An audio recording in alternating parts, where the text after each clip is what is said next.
आणि आता बातमी आहे राजकीय वर्तुळातनं। शरद पवारांची राष्ट्रवादी सरकारमध्ये जाण्यासाठी आशावादी आहे अशी चर्चा सुरू झाली आहे। पवारांच्या राष्ट्रवादीमधला एक गट सरकारमध्ये जाण्यासाठी आग्रही असल्याची माहिती सूत्रांनी दिली आहे। स्वतंत्र अस्तित्व ठेवून सरकारमध्ये सामील होण्याचा आग्रह या गटाचा आहे, तर एक गट काँग्रेसमध्ये विलीन होण्यासाठी आग्रही असल्याचंही समजतंय। त्यामुळे पवारांच्या राष्ट्रवादी काँग्रेसमध्ये दोन मतप्रवाह असल्याचं कळतं आहे।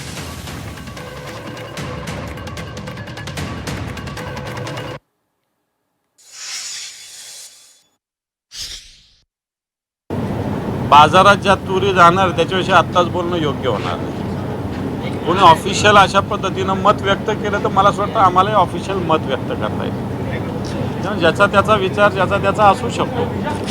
पण शरद पवार साहेबांचं नेतृत्व मोठं नेतृत्व आहे, किंवा मला असं वाटत नाही की ते इकडं कोणाबरोबर इकडं NDA असेल किंवा काँग्रेस असेल यांच्यासोबत जातील। काँग्रेस आणि शरद पवार साहेबांचा पक्ष आता आम्ही तर एकत्र लोकसभेमध्ये आहोत, विधानसभेत आहोत, राज्यात आहोत, देशात आहोत।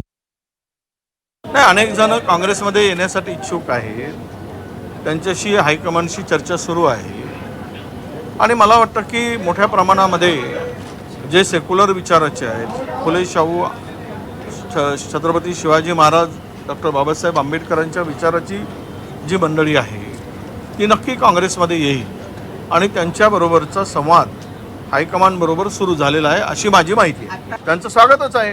जे काही राष्ट्रवादीचे नेते ते सेक्युलर विचाराचे शरद पवार साहेबांच्या बरोबर असणारी जी काही मंडळी आहे ती पुरोगामी विचाराला धरून चालणारी मंडळी आहे। पण ही मंडळी आली तर स्पर्धा होईल का आनंद वाटेल?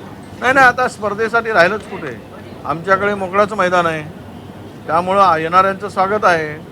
आता स्पर्धा तिकडे आहे, स्पर्धा आमच्याकडे नाही आहे आणि आमच्या विचाराची माणसं एकत्र आली तर यापेक्षा आनंदाचा क्षण दुसरा नसणार आहे। आम्ही आघाडीत आहोत, आघाडीचं काम चालू आहे।